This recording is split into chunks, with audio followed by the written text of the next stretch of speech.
My name is Mike, and this is my story about the coffee man. My name is Mike Livingston, and I worked at a warehouse for 3 months that paid pretty well. I'd never worked in a warehouse before, but I needed the job, so when they called me in, I didn't hesitate. I just hoped I wouldn't mess it up. Walking into the warehouse on my first day, I was hit with a rush of adrenaline and anxiety. The place was enormous, buzzing with activity. Forklifts zipped around, workers shouted instructions over the noise, and the constant hum of machinery filled the air. I wasn't sure where to start or who to talk to. But then I met Dave, who was my supervisor. Dave's a grizzled veteran and with a perpetual 5 o'clock shadow and a strict attitude. Today's a heavy load, He says, nodding towards the stacks of incoming shipments. We've got a truckload of tools and hardware to get sorted. Let's make it quick. For a while of working there, I noticed Dave was like a broken record player, saying the same shit every morning. But I guess that's what supervisors are for, huh? The first load is always the hardest. I grab a pallet jack and head to the loading dock, where a truck is already waiting. As the doors roll up, I see the sea of boxes inside. Each box contains something different. Hammers, drills, screws, bolts, chairs, tables, you name it. We unload it. If it's heavy, we unload it. If it's difficult, we unload it. If it doesn't make sense, we unload it. Send your grandma, we can unload her too. I know, I'm not funny. Anyways, with the pallet jack loaded, I start moving the boxes to their designated spots. The work is physically demanding, lifting, carrying, stacking. I've had my share of sore muscles and aches. Every now and then, I'll catch a glimpse of the other guys in the warehouse. Ron and Joe are the veterans in the crew. They move with an easy confidence, making the work look almost effortless. I often find myself trying to match their rhythm, not out of competition. I just don't want to get chewed out by Dave. It's always, Come on, Mike. We don't have all day. or, Mike, we need to push a little harder. yeah, whatever. I just work and ignore him most of the time. Around midday, when the sun is high and the warehouse feels like an oven, I take a quick break in the break room. It's nothing fancy, just a couple of tables, a vending machine, microwave, and a coffee machine. Ever since I started this job, I always drank coffee in the morning. I'd been brewing my own coffee in the break room. Let's just say it wasn't the best. It was hot and strong enough to jolt me awake, but didn't taste too good. But one morning, I walked into the break room bleary-eyed and half awake, and the air was filled with the rich, enticing aroma of freshly brewed coffee, better than anything I'd ever smelled in the break room. There was a guy standing by the coffee machine, someone I'd never seen before. He was tall with dark hair and a relaxed demeanor. He was focused, carefully pouring coffee. "Good morning," I said, not trying to sound too curious. He looked up and smiled. Good morning. Want some coffee? Just made a fresh pot. "Sure, why not?" He poured me a cup, and as soon as I took a sip, I was blown away. The coffee was incredible, smooth, rich, with just the right amount of bitterness. It was nothing like that nasty BS I was making. "Wow, this is amazing," I said, genuinely impressed. "Did you bring that in?" Sure did. He replied, leaning against the counter. I'm Doug, by the way.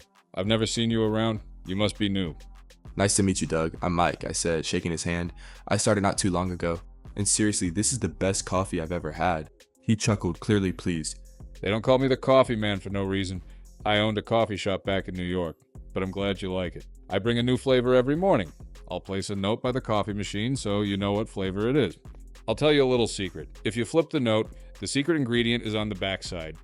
He handed me the note and said, Flip it over. I did as he said, and there, scribbled in tiny handwriting, chocolate maple syrup. I laughed and put the note back where it was. As I stood there enjoying the coffee, a few other coworkers trickled in. Each one paused to read the note, but they didn't flip it.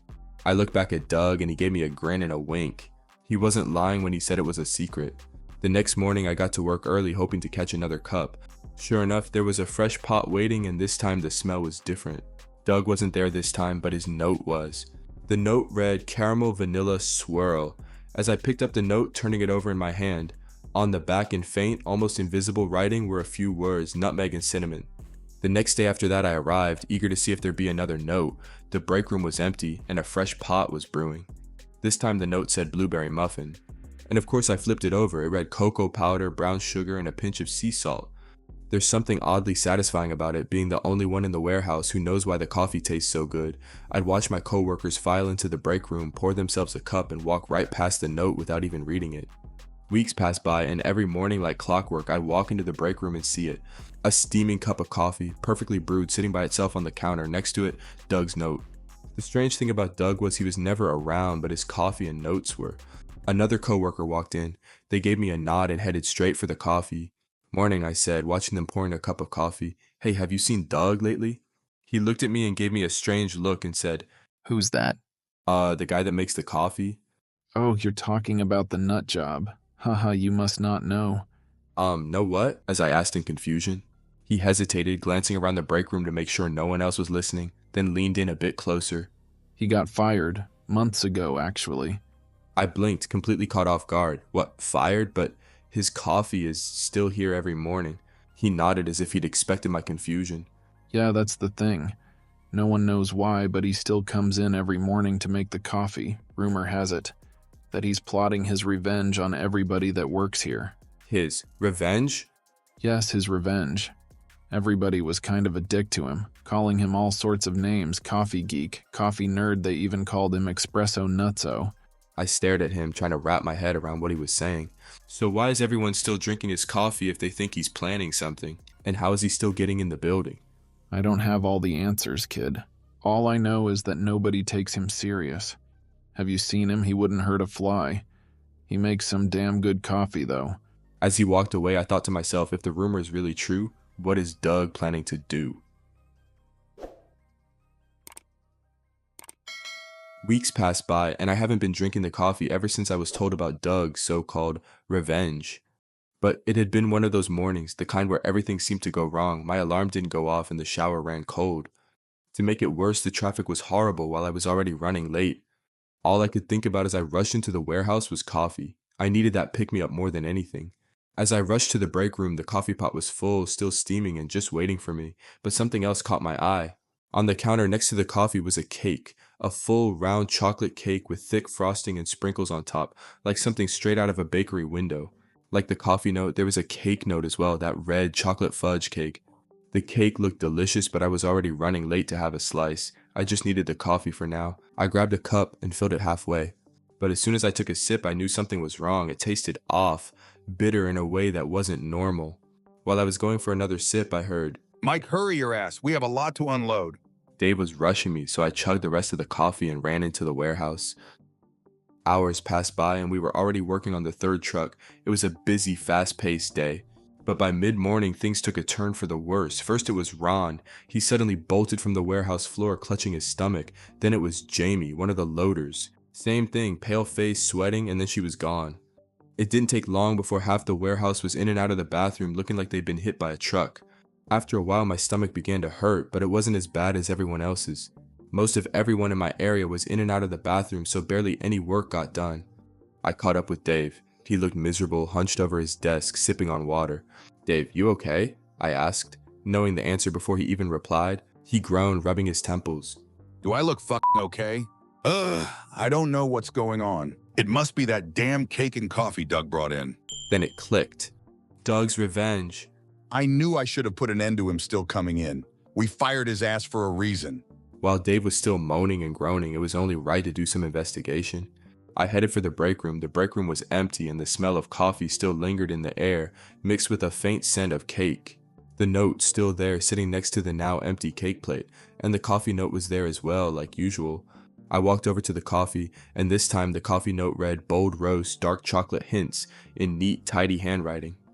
I reached for the coffee note first. I'd seen those notes countless times before, always just a simple description of the flavor, but now I had a hunch there was more to it. I flipped it over. There, scribbled on the back in the same neat handwriting, was a single word. Laxatives. My stomach turned and my hand started to shake. It wasn't just a joke. Doug had spiked the coffee. I had only taken a few sips of coffee myself and felt alright, but unfortunately I can't say the same for everybody else.